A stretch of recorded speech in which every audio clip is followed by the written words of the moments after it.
Christ is risen. You know, Sunday's celebration of the Ascension is one of our often misunderstood solemnities. Perhaps one reason why it's misunderstood is because there's so much packed into it.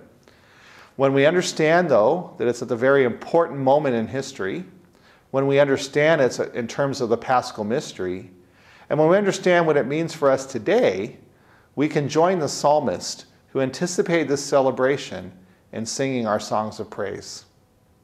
Our readings today have a whole lot to say to us about Jesus' ascension. In the first and third readings, we see what this ascension event means in the bigger context. In that first reading from the Acts of the Apostles, we're given a retelling of this historical event, the Ascension. Most of what we think of when we think of the Ascension comes from St. Luke's retelling. The apostles, who have witnessed the death and resurrection of Jesus and who have been witnessing his resurrection appearances, now join him and ask, what's next? Jesus has a very clear message about what comes next, and he tells them. Then they witness God's glory and see Jesus taken up to be with the Father in eternity.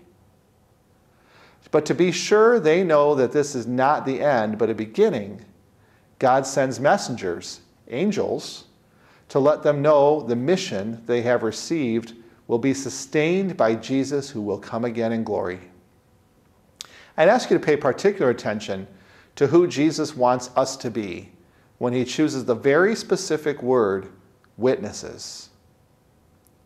St. Luke, who also gives us his version of the gospel, tells us today that we need to see this ascension of Jesus in light of the whole Paschal mystery, remembering that Jesus' death was offered in love so that we would have salvation. His resurrection was offered in love, opening up for us a way to share in his eternity with God. And the ascension of Jesus is the promise that the love shown in those two events will never be ended, but continues now and until the end of time in Jesus interceding for us at the right hand of the Father. And so once again, the whole Paschal mystery is the mystery of Jesus' love for us. And as love always demands a response, what does Jesus ask of us in this reading for our response? One of my favorite questions to ask when reading the scriptures is, what does this passage have to do with me or with us as church? In today's second reading, this time not from St. Peter, but from St. Paul, Jesus promises us a share in his love, even in our own times. His love made known to us in the Paschal mystery has not ended. And the author tells us what that love looks like and how we are to reflect it in experiencing that love. One last thought. Our Blessed Mother was at the cross of Jesus. Pious belief tells us she was the first person the risen Jesus appeared to.